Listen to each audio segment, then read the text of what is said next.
کی چیشٹا کریں، اس بات کو بھی سمجھنے کی کوشش کریں۔ میں اپنی کتاب سے نہیں پڑھنا چاہتا، میں رامائن کا وہ آخری شلوک آپ کو سنانا چاہتا ہوں جب راون کا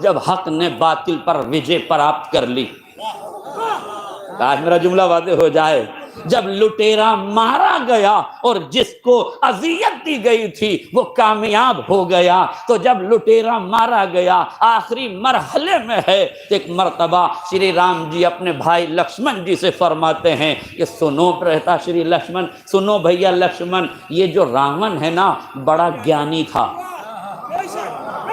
یہ بڑا گیانی تھا، جاؤ اس سے گیان پراپت کرو۔ اب تاریخ میں یہ لکھا ہے، ہسٹری میں یہ لکھا ہے، اتہاس کاروں نے یہ لکھا ہے، مجھے نہیں معلوم کہ والمیکی میں کیا لکھا ہے، اختلاف کے ساتھ کیا لکھا ہے اور کیوں لکھا ہے، وہ جا کے تحقیق طلب ہے جو کریں، مگر جو لفظیں تاریخ میں ملی ہے وہ یہ ہے کہ شری رام نے اپنے بھائی سے کہا کہ جاؤ جاؤ لکشمن، یہ گیانی ہے، اس سے گیان پراپت کر لو۔ شری لکشمن جی گئے، عدم توجہی کی بنیاد پر، یہ میرا تعلیقہ ہے، عدم توجہ ہی کی بنیاد پر وہ جا کے راون کے سرہانے کھڑے ہو گئے۔ سرہانے کھڑے ہونے کے بعد کہنے لگے مجھے میرے بھیا نے بھیجا ہے، وہ چاہتے ہیں کہ تو مجھے گیان دے۔ اس نے سر سے پیر تک دیکھا اور دیکھنے کے بعد کہا جاؤ، تمہیں تو ابھی گیان لینے کا طریقہ بھی نہیں آتا، میں تمہیں گیان کیسے پردان کر دوں۔ یہ سننا تھا۔ شری لکشمن جی واپس پلٹے، رام جی کی خدمت میں گئے اور مریادہ پروشتم شری رام جی سے کہنے لگے حضور اہنکار دیکھ رہے ہیں، مرتیو کے دوار پہ کھڑا ہے، جانکنی کے عالم میں ہے، لاسٹ مومنٹ ہے، جانے والا ہے، اس دنیا سے رخصت ہونے والا ہے، مرتی کے دوار پہ کھڑا ہے، مگر اہنکار دیکھ رہے ہیں، تکبر دیکھ رہے ہیں۔ اہنکار کا ترجمہ کر دوں، اہنکار دیکھ رہے ہیں، ایگو دیکھ رہے ہیں، ایٹیٹیوڈ دیکھ رہے ہیں، غرور دیکھ رہے ہیں، گھمنڈ دیکھ رہے ہیں۔ کہا ہوا کیا؟ توجہ، ہوا کیا؟ کیا بات ہے؟ دیکھیں بڑا احساس کیجئے تو بڑا عظیم جملہ ہے۔ شری رام کا اپدیش یہ ہے کہ کوئی غضب میں آئے تو اس پر غضبناک نہ ہو جاؤ، آہستہ سے پوچھو ہوا کیا تھا۔ ہائے میرا جملہ واضح ہو جائے، یعنی غضبناک قوم کو خاموش کرنے کا جو رام راجیہ طریقہ ہے وہ شرافت ہے، شرارت نہیں، وہ شرافت ہے۔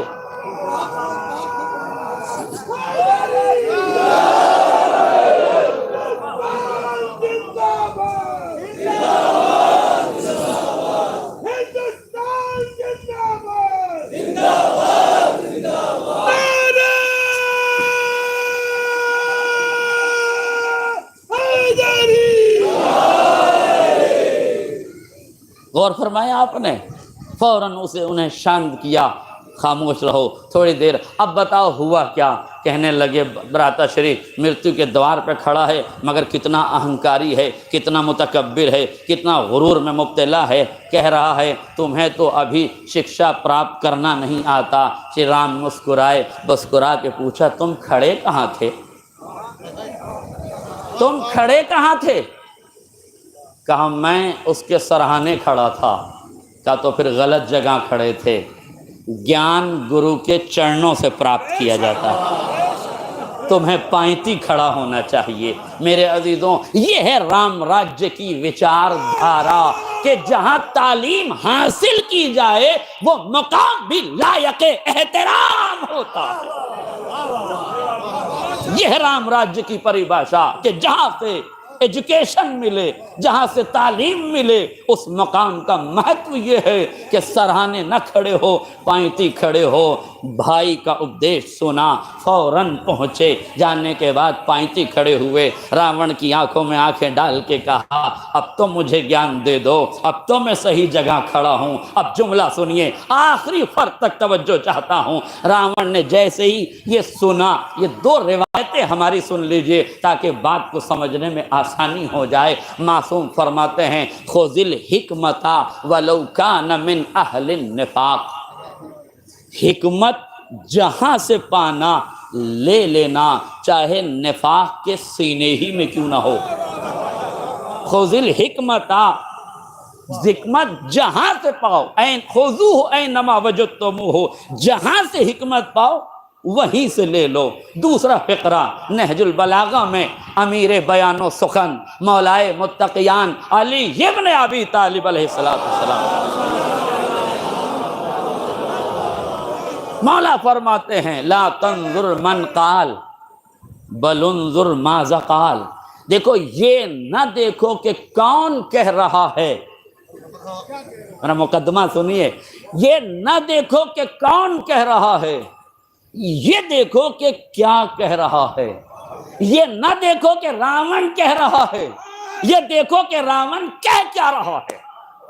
آج میرا جملہ واضح ہو جائے، جیسے ہی شری لکشمن جی نے راون سے کہا کہ آپ گیان دے دو، تو کہنے لگا راون سنو لکشمن، مجھ راون کو ہزاروں دیوی دیوتاؤں کا وردان پراپت تھا، کسی طاقت میں اتنی طاقت نہیں تھی کہ میرا بال بیکا کرتا، مگر میں اس انجام کو پہنچا ہوں اپنے اہنکار سے۔ ہائے میرا جملہ واضح ہو جاتا، میں اس نتیجے پہ پہنچا ہوں اپنے ایگو کی وجہ سے، غرور کی وجہ سے، تکبر کی وجہ سے، گھمنڈ کی وجہ سے، انا کی وجہ سے، اہنکار کی وجہ سے۔ تو خیال رکھنا کبھی اہنکاری نہ ہو جانا۔ میں امت مسلمہ کو، پوری دنیا کے مسلمانوں کو، پوری دنیا کے حکمرانوں کو یہ بتانا چاہتا ہوں، جب گیانی کا اہنکار نہ بچا تو اگیانیوں کا اہنکار۔ نعرہ تکبیر، آخری آدمی کا ہاتھ اٹھانے، نعرہ تکبیر، نعرہ رسالت، ہندوستان، ہندوستان، اسلام، نعرہ حیدری۔ ایک سلوات پڑھ دے محمد اور آل محمد کو۔ ہندوستان تک ٹھیک ہے، بس ہندوستان۔ اہنکار کسی کا بھی نہیں بچے گا، اتنا بڑا گیانی تھا مگر اہنکار کی وجہ سے مارا گیا، اتنا بڑا گیانی تھا اپنے اہنکار کی وجہ سے ڈوب گیا۔ اس کا مطلب یہ ہے میرے عزیزوں، برا نہ مانیے گا، میں یہ نہیں کہہ رہا ہوں کہ حجاب کے خلاف ریلیاں نکالو، حجاب کے خلاف ریلیوں کی ضرورت نہیں ہے، اپنی بچیوں کو باحجاب بنا دو، اپنی بچیوں کو باحجاب بنا دو، اس لیے کہ حجاب انسانی نظریہ ہے، حجاب ہندوستانی سبھیتا ہے، یہ اسلامی نظریہ بعد میں ہے، ہندوستان کی سبھیتا پہلے ہے۔ دیکھیں کچھ چیزیں فطرت میں ودیت کی گئی ہیں۔ امریکہ نے ایک گڑیا بنائی جس ڈال کا نام رکھا باربی ڈال، بہت سے لوگ جانتے بھی ہوں گے اس سلسلے میں۔ امریکہ نے باربی ڈال کیوں بنائی؟ تاکہ ایران میں بے حجابی کو عام کر دیا جائے، لہذا اپنا پروڈکٹ بنا کر بھیجا گیا ایران کی جانب۔ ایران میں جیسے ہی باربی ڈول پہنچی، ذرا سے اثرات ہونے لگے، بے حجابی کا پیمانہ چھلکنے لگا، مگر جو دیندار معاشرہ تھا، مذہبی معاشرہ تھا، مذہبی معاشرہ دو رخی نہیں ہوتا۔ دیکھیں برا نہ مانیے گا، میں چھوڑتا کسی کو نہیں ہوں، مذہبی نظریہ رکھنے والے، مذہبی وچاردھارا رکھنے والے دوغلے نہیں ہوتے، ان کے یہاں جو مجلس کا پردہ ہے وہی شادی کا پردہ ہوتا ہے۔ آئے میرا جملہ واضح ہو جاتا، جو مجلس کا پردہ ہے وہی شادی کا پردہ ہے، اس لیے کہ جہاں حجاب ہوس سے بچنے کا ذریعہ ہے تو مجلس سے زیادہ ہوس شادی کی ہے، اس لیے وہاں سے بھی بچنا ضروری ہے۔ ظاہر ہے جو دیندار معاشرہ تھا اس میں محسوس کیا، ایک عالم دین نے اپنی بچی کو تربیت دی تھی، ان کی زوجہ بھی تربیت یافتہ تھی، زوجہ نماز کے لیے کھڑی ہوئی ہوتی تھی تو بچی کے سر پہ اسکارف لگا دیا کرتی تھی، بچی روزانہ اسکارف لگاتی تھی، ماں کے پہلو میں کھڑی ہو جاتی تھی۔ اچھا اسکارف بچی کی وہی ماں لگائے گی جسے خود لگاتا ہو؟ تو اسے کیا پتہ جسے خود ہی اسکارف کا پتہ نہ ہو. اسکارف لگایا، بچی کو کھڑا کیا، چند دن بچی اس کے ساتھ نماز پڑھتی رہی. ایک دن بچی نے ایک گڑیا اٹھائی، وہی باربی ڈال جو اس گھر تک اتفاقاً پہنچ گئی تھی. اس نے باربی ڈول کو اٹھایا، دیکھا چاروں طرف سے برہنہ ہے، اس کے چہرے پر اسکارف لگایا، چھوٹا سا کپڑا لگایا، اپنے ساتھ مصلی عبادت پہ کھڑا کر لیا.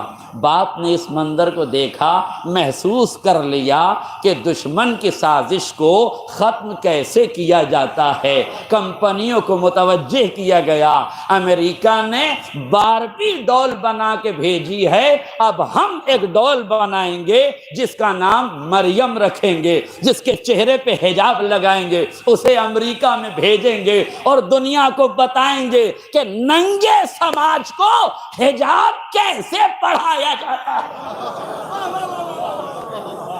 جب گئی ہے تو تک لکھا ہے ہسٹری نگاروں نے اور تحقیق کرنے والوں نے یہ لکھا کہ جیسے ہی مریم مقدس کی تصویر کی شکل میں گڑیا کو حجاب کے ساتھ روانہ کیا گیا، عیسائی حلقوں میں کھلبلی مچنے لگی، فوراً ہاتھوں ہاتھ اسے خریدا جانے لگا. باربی کی ساری تجارت ختم ہو گئی، مریم مقدس کے ذریعے سے حجاب ننگے سماج میں رائج کر دیا گیا. اور فرما رہے ہیں اس کا مطلب یہ ہے کہ ہمیں خود عمل کرنا پڑے گا، اس کے بعد مرحلہ طے ہوگا. اب رہا سوال کہ قرآن میں حجاب ہے کہ نہیں. اب قرآن میں حجاب میں کیسے سمجھاؤں؟ میں آپ کو اس رامائن سے حجاب سمجھانا چاہتا ہوں جس سے آپ بخوبی واقف ہیں. تو آپ جانتے ہیں جب محترمہ سیتا میاں کا اپہرن کیا گیا تو راون سادھو کے لباس میں آیا. وہ جو لکشمن ریکھا کھینچی گئی تھی اسے ایک لمحے کے لیے حالات کی مجبوری سے کراس کیا گیا. میرے عزیزوں، میرے جملوں پہ توجہ کیجیے گا. میں اپنے ہر لفظ کا ذمہ دار ہوں مگر کسی کے ذوق سماعت کا ذمہ دار نہیں ہوں. میں اپنے لفظوں کا ذمہ دار ہوں. اہل علم تشریف فرما ہے، قسم خدا کی آسمان علم کے سارے ستارے تو آج اس بزم مدحت میں جمع ہو گئے. علماء کرام کا مجمع ہے. یہ ستارے علم کے چمکتے ہوئے افراد یہاں بیٹھے ہوئے ہیں. طالب اصلاح رہوں گا، ان بزرگوں سے ایک صلوات پڑھیں محمد و آل محمد. مرحوم فیروز حیدر صاحب قبلہ نے بڑا خوبصورت جملہ کہا تھا. اگر میری ماؤں بہنوں تک یہ جملہ پہنچ جائے تو میں سمجھوں گا میری مجلس کا حق ادا ہو گیا. وہ کہتے تھے شری لکشمن جی نے ایک ریکھا کھینچی تھی، اگر مجبوری میں بھی اس ریکھا کو پار نہ کیا گیا ہوتا تو اتنی بڑی رامائن عالم وجود میں نہ آتی. اس کا مطلب ہے کہ عورت کو اپنے کردار کی سیماؤں کو پہچاننا چاہیے، اس دائرے کے حدود کا اسے خیال رکھنا چاہیے، ورنہ مجبوری میں نکالے جانے والا قدم بھی مصیبتوں کو دعوت دینے سے نہیں روک سکتا. نتیجہ یہ ہوا کہ جب یہ اپہرن ہو گیا، تاریخ میں لکھا، والمیکی رامائن میں بھی اس کا ذکر موجود ہے کہ جب یہ اپہرن کر کے راون چلا تو محترمہ سیتا چونکہ ایک ذہین اور سمجھدار خاتون تھی اور محترم خاتون تھی، اور ایسی احترام اور محترم خواتین کا ہم تہے دل سے، ہردے کی گہرائی سے ان کا احترام کرتے ہیں، کرنا چاہیے. صاحب شعور کی ذمہ داری ہے کہ ہر مذہب کے بزرگوں کا احترام کرنا سیاست نہیں سکھاتی، شرافت سکھاتی ہے. کرنا چاہیے، شرافتوں کے پیمانے چھلکانے چاہیے. لہذا محترمہ ذہین تھی، اس لیے انہوں نے اپنی کبھی انگوٹھی اتار کے پھینکی، کبھی اپنا کڑا اتار کے پھینکا، کبھی اپنی جوتی اتار کے پھینک دی. کیوں؟ تاکہ پیچھے آنے والوں کو محسوس ہوتا رہے، نشانیاں اور یہ علامتیں انہیں ملتی رہیں. لہذا جب یہ ہو گیا، ادھر شری رام جی، شری لکشمن جی، ہنومان جی کے ساتھ تینوں آدمی ڈھونڈنے کے لیے نکلے. تو اب رامائن میں یہ لکھا ہوا ہے کہ ہنومان جی نے انگوٹھی اٹھائی، لکشمن جی سے کہا یہ کس کی ہے؟ کہا یہ میری بھابھی کی ہے. پھر آگے چل کے انہوں نے کڑا اٹھایا، پوچھا یہ کس کا ہے؟ کہا یہ بھابھی کا ہے. آگے چل کے انہوں نے پیر کی جوتی اٹھائی، کہا یہ کس کی ہے؟ کہا یہ میری بھابھی کی ہے. آگے چل کے انہوں نے چوتھی چیز جو اٹھائی وہ ناک کی ایک نتھ اٹھائی. ناک میں پہنے جانے والا ایک وستو یا نتھ جسے کہتے ہیں، نتھنی جسے کہتے ہیں، اسے اٹھایا. اور اٹھانے کے بعد شری لکشمن جی کو دیکھ کے کہا آپ اسے پہچانتے ہیں؟ انہوں نے کہا نہیں، میں اسے نہیں پہچانتا. میں اسے نہیں پہچانتا۔ شری رام جی نے دیکھا اور کہا کہ یہ تمہاری بھابھی کی ہے، پرنتو تم کیوں نہیں پہچانتے؟ اب شری لکشمن جی کا جملہ ہے، اگر کسی کے سمجھ میں آ جائے تو بہت بڑی بات ہے۔ وہ فرماتے ہیں برہتا شری، میں اپنی مریادہ کی سیماؤں کو جانتا ہوں، میرا دھرم مجھے بھابھی کے چہرے پہ نظر کرنے کی اجازت نہیں دیتا۔ میرے عزیزوں، برقع حجاب کا نام نہیں ہے، برقع لباس کا نام ہے۔ حجاب آنکھوں کی حیا کو کہتے ہیں، مزاج کی شرافت کو کہتے ہیں، نظروں کی مہانتا کا نام پردہ ہے، دنیا کی نیچتا کا نام پردہ نہیں ہے۔ حجاب آنکھوں کی شرمندگی کا نام ہے کہ میرے سماج میں یہ جائز نہیں ہے کہ میں بھابھی کا چہرہ دیکھوں۔ اب بتاؤ اس سے بہتر کسی سماج میں، کسی دھرم میں حجاب کی پریبھاشا کیا ہوگی؟ جس سماج میں بھابھی کا چہرہ دیکھنا جائز نہ ہو، اس سماج میں غیر استری کا چہرہ دیکھنا کیسے جائز ہو سکتا ہے؟ برقع لباس کا نام ہے، حجاب کا نام نہیں ہے۔ اس لیے جملہ سن لیجئے، اور جو نوجوان اس جملے کو سمجھ جائیں انہیں میری طرف سے سبحان اللہ ہے۔ برقع لباس کا نام ہے، حجاب کا نام نہیں ہے۔ اس لیے جب برقع تنگ ہو جاتا ہے تو وسیع النظر فقہا اس کی حرمت کا فتویٰ دیتے ہیں۔ ایک صلوات پڑھ دے محمد را آل محمد۔ اس لیے یاد رکھیے، حجاب کو پہچانیے، مراحل کو پہچانیے۔ اس کرپٹ ماحول میں، کرپشن کے ماحول میں آپ ایماندار بن جائیے۔ پوری دنیا بے ایمانی پہ اتری ہے، اسے اترنے دیں، آپ ایماندار بن جائیں۔ پوری دنیا ظلم پر آمادہ ہے، تمہیں ظلم نہیں کرنا چاہیے۔ بہت دیر سے آپ کڑوی کسیلی باتیں سن رہے ہیں، ذرا سا ایک کرپشن کا ماحول آپ کے گوش گزار کر دوں تاکہ تھوڑی سی ماحول میں تبدیلی آ جائے۔ ایک اسکول کے پرنسپل نے، یہ کسی دھارمک استر پر بنا ہوا اسکول نہیں تھا بلکہ تمام مذاہب کی آماجگاہ تھی یہ اسکول۔ اس اسکول میں پرنسپل صاحب نے یہ چاہا کہ بچوں کی فوٹوگرافی ہو جائے، فوٹو کھنچایا جائے، لہذا پرنسپل صاحب نے فوٹوگرافر کو بلایا، تصویر کشی کرنے والے کو بلایا اور اس سے پوچھا یہ بتاؤ ایک بچے کی تصویر کھینچنے کے کتنے پیسے لوگے؟ اس نے کہا حضور ویسے تو 20 روپے لگتے ہیں، مگر چونکہ معاملہ شکشا کا ہے، ودیارتھیوں کا ہے، اسٹوڈنٹ کا ہے، اس لیے آپ مجھے 10 روپے پرتی بچہ دے دیجیے گا۔ پرنسپل صاحب نے سویکار کیا، ایکسیپٹ کیا، قبول کیا، اور قبول کرنے کے بعد کلاس ٹیچر کو بلایا اور بلا کے کہا بچوں سے کہنا کل 20 روپے لے کر آئیں، ان کا فوٹو کھینچے گا۔ پرنسپل صاحب نے کلاس ٹیچر سے کہا کہ جا کے کہنا کہ کل 20 روپے لے کر آئیں۔ جس اسکول کا پرنسپل اتنا مہان ہو، اس کے کلاس ٹیچر کی مہانتا کا کیا عالم ہوگا؟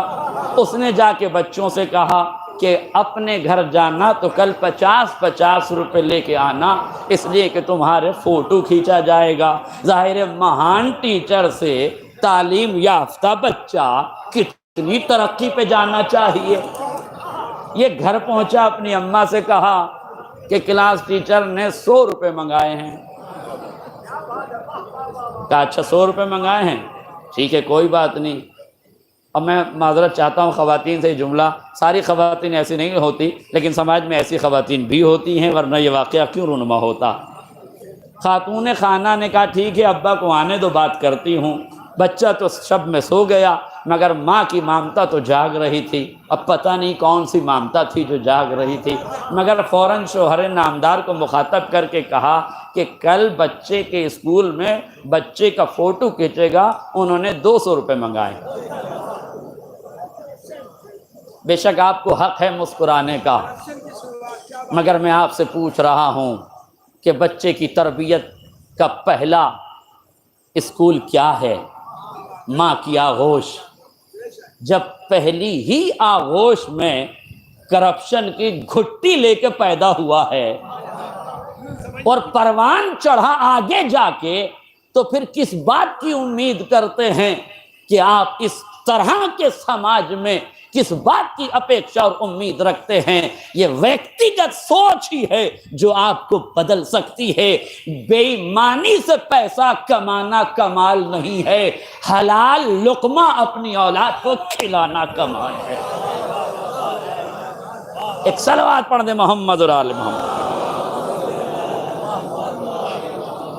بس میرے عزیزوں، مجھے بہت دیر آپ کے سامنے گفتگو نہیں کرنا ہے، مگر یہ بتانا ہے کہ حالات میں آپ کو کیسے زندگی بسر کرنا ہے، مظلومیت میں آپ کو کیسے رہنا ہے، ایجوکیشن کو آپ نے نہیں چھوڑنا ہے۔ یہ غلط فہمی ہے کہ جو لوگ نوکری کے لیے ہاتھ پھیلا رہے ہیں، کس نے تم سے کہا کہ تمہیں ملک کی ضرورت کیوں ہے؟ تمہیں نوکریوں کی ضرورت کیوں ہے؟ اپنا کردار ایسا نہ بناؤ کہ تمہیں حکومت کی ضرورت ہو، اپنا معیار علم اتنا بڑھاؤ کہ حکومت کو تمہاری ضرورت ہو۔ اگر ہر ویکتی سوچ کو پالنا شروع کر دے تو ملک سے بھکمری کا خاتمہ ہو جائے گا، مگر یہ سوچنا پڑے گا۔ بتاؤ مجھے، علی حکومت کے محتاج تھے یا حکومت علی کی محتاج تھی؟ علی حکومت کے محتاج نہیں تھے، اس لیے جب غدیر میں حکومت ملی اور عرب کی نادانی نے حکومت لے لی تو علی نے تلوار نہیں دکھائی، کردار دکھایا۔ نہیں توجہ کیا آپ نے؟ علی نے قتل و خون کے میدانوں کو آباد نہیں کیا، قرآن کی بکھری ہوئی آیتوں کو سمیٹ کر مستقبل کے لیے علم کے چراغ روشن کیے۔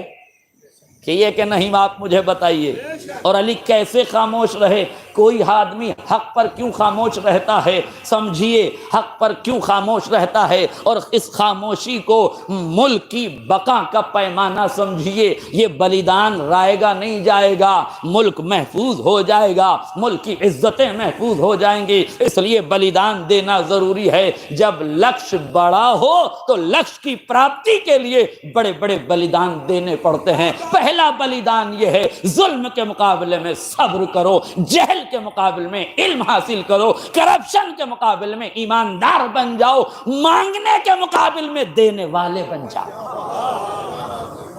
اس وچار دھارا کا پنپنا ضروری ہے، اس سوچ کا آگے بڑھنا ضروری ہے، اس نظریے کا آگے بڑھنا ضروری ہے۔ بتاؤ علی کو حکومت کی ضرورت تھی یا حکومت کو علی کی ضرورت تھی؟ علی خاموش کیوں تھے؟ بڑا پرانا واقعہ ہے، مگر نئے انداز سے سنانے کی کوشش کروں گا۔ دو عورتیں لڑتی ہوئی آئی، ایک نے کہا بچہ میرا ہے، ایک نے کہا بچہ میرا ہے۔ علی نے کہا تلوار لاؤ، دو ٹکڑے کریں، آدھا اسے دے دو، آدھا اسے دے دو۔ ماں ہونے کا دعویٰ تو دونوں کر رہی تھی، مگر مامتا اس کی جاگی جو اصلی تھی۔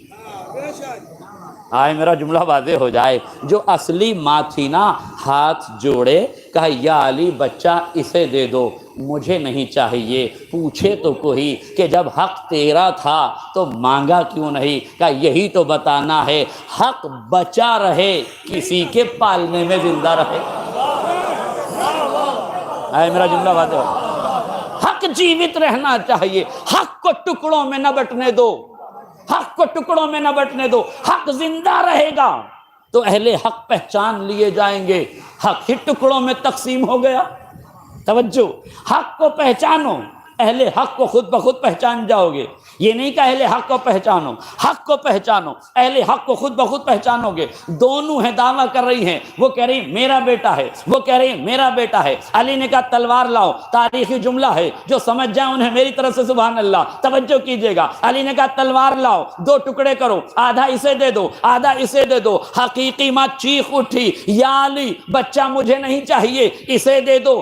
یہ بھی ماں کا دعویٰ کر رہی ہے، یہ بھی مامتا کا دعویٰ کر رہی ہے، مگر رشتوں کو کٹنے پہ تیار کون ہو گئی؟ رشتوں کو بچانے کے لیے بلیدان دینے پہ تیار کون ہو گئی؟ سماج میں ایسی ماؤں کو پہچان کے سلام کرو۔ آئے میرا جملہ واضح ہو جائے، تاریخ اسلام میں ایسی ماؤں کو پہچانو جنہوں نے قربانیاں دی ہیں، جنہوں نے دولتیں لٹائی ہیں، جنہوں نے ثروتیں لٹائی ہیں، اس لیے کہ جن کو حق کی پریبھاشا کا علم ہوتا ہے وہ حق کو ٹکڑوں میں نہیں بدلنے دیتے، 2 قدم پیچھے ہٹ جاتے ہیں۔ لیجیے ہٹ گئی وہ خاتون پیچھے جو حقیقی ماں تھی۔ خواتین